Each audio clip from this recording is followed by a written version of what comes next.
let me ask you, do you ever feel like life has a conspiracy against you? Like you're doing everything right, but the world keeps collapsing on your shoulders? Maybe your heart is shattered. Maybe your body is exhausted. And that one question echoes in your mind like a hammer. Why me? If you feel like you're at a dead end, I want to tell you about a woman. She didn't have the power of an emperor or the fists of a champion. All she had was a broken body and a ruined heart. But from those ruins, she built a victory so loud that the world still hears it today. Frida Kahlo's life isn't a biography. It's a blueprint for how to turn your own broken pieces into armor. Imagine this. You're 6 years old. While your friends are running in the streets, you meet polio. You're trapped in a bed for months. Your childhood is spent within 4 walls. Then, just when you think things are getting better, life waits until you're 18 to deliver its heaviest blow. A bus accident. A steel rod pierces through your body, your spine, your collarbone, your ribs. Everything is shattered. The doctors say you'll never walk again. But this is where the legend begins. Frida had her mother hang a massive mirror on the ceiling of her bed. Why? Because the only thing she could look at, study, and face was herself. She said, "I paint self-portraits because I am so often alone, because I am the person I know best." That mirror wasn't an escape. It was a confrontation. So I ask you, where's the mirror on your ceiling? Do you have the courage to look at your own darkness? Today, most of us look in the mirror and only see flaws. We feel ashamed because we don't fit the smooth, fake beauty standards of social media. Frida did the opposite. While everyone else was trying to look perfect, Frida embraced her roots. She wore traditional Mexican dresses like a suit of armor. She refused to hide her unibrow or her facial hair. She didn't hide her limp. She took her flaws and turned them into her greatest brand. She never tried to blend in because she knew mediocrity is safe, but authenticity is immortal. The lesson is clear. Your difference does not weaken you. If you hide it, it becomes your shadow. If you wear it like a flag, it becomes your power. Stop trying to be perfect. Start being unbreakable. Frida underwent 35 surgeries in her lifetime. Not once, not 5 times, 35. Every single time she laid down on that cold table with the hope that maybe this time the pain will stop. Most people give up after the second blow. She was still looking for a way out during the 35th. Frida didn't run from her pain. She faced it. She saw it, she accepted it, and then she gave it a purpose. When people thought she was a surrealist, she corrected them. I never painted dreams or nightmares. I painted my own reality. You can do this too. Pour your pain into a journal, turn it into a project, tie it to a goal. What you flee from will follow you, but what you face will strengthen you. Because as Frida said, at the end of the day, we can endure much more than we think we can. Look at her masterpiece, The Broken Column. She depicts her body split open, held together by a crumbling ionic pillar. Nails are driven into her skin. This isn't just a painting, it's the anatomy of endurance. In The Two Fridas, she shows the two faces of a broken heart. One is bleeding, the other is independent, but both are connected by the same vein.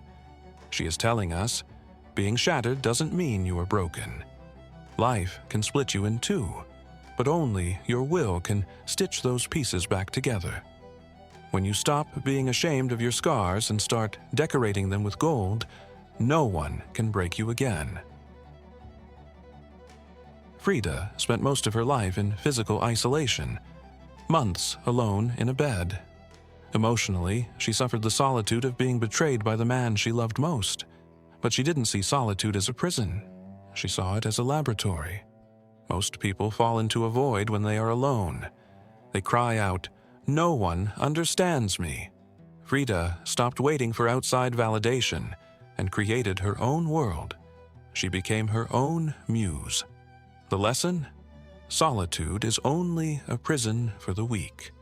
For legends, it is the forge where the strongest weapons are made. Sometimes life doesn't just attack your body, it attacks your soul. Frida loved the painter Diego Rivera. He was the one who encouraged her art.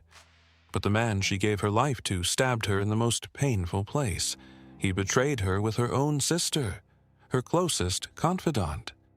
Frida tried to drown her sorrows in alcohol and grief, but then she realized the truth. I tried to drown my sorrows, but the damn things learned how to swim. You cannot drown pain, you can only transform it. Frida didn't collapse under this betrayal. She built a palace from the wreckage. A person can break you, but only you can decide if you stay broken.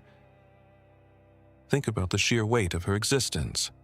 Most of us crumble under a single bad day, a single rejection, or a minor physical setback. But Frida lived in a state of perpetual wreckage. She didn't just survive her trauma, she engaged in a form of spiritual alchemy. She took the leaden weight of 35 surgeries and the iron rod that pierced her spine, and she transmuted them into gold. She understood a secret that most never learn. Pain is a neutral energy.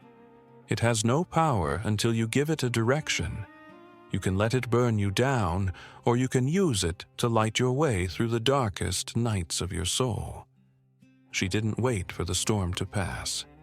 She learned how to paint in the middle of the hurricane. Her life is a loud, defiant shout to the universe. You can break my body, but you will never touch my light. So, let's bring it all together. What does the legend of Frida Kahlo demand from you today? It demands that you stop apologizing for your scars. It demands that you look at your loneliness not as a void, but as a temple of self-discovery. It demands that you take every betrayal, every unfair blow of fate, and ask yourself, how can I use this to become more authentic? Whether you are fighting a physical illness, a toxic relationship, or the suffocating pressure of modern standards, remember the broken column. Your cracks are not where you are weak. They are where the light enters. Frida won because she owned her story before the world could write it for her. She didn't win by being fine. She won by being real. Just days before her death, in agonizing pain, she wrote 2 words on her final painting. Viva la vida. Long live life. This was the ultimate answer to fate. Life owed her everything, yet she was still thanking life. When her leg was amputated, she remembered the words that would echo through history. Feet, what do I need them for if I have wings to fly? Frida Kahlo taught us that pain is not an end. It is raw material. Will you use it only to cry, or will you use it to build a legend? Life was cruel to her too, but Frida won, because she didn't let the pain define her. She defined the pain. If a fire was lit inside you today, if you've been thinking that life is constantly unfair to you, let this video be your sign.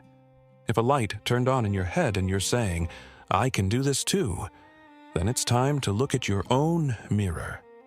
Subscribe and take your place in this school of legends, this unyielding will. Like this video so this light of hope can reach others who are suffering in silence. And now, write in the comments, what will you turn your pain into today? Guard your mind, honor your scars, and never bow down, because you are one of them. Mindset of Legends.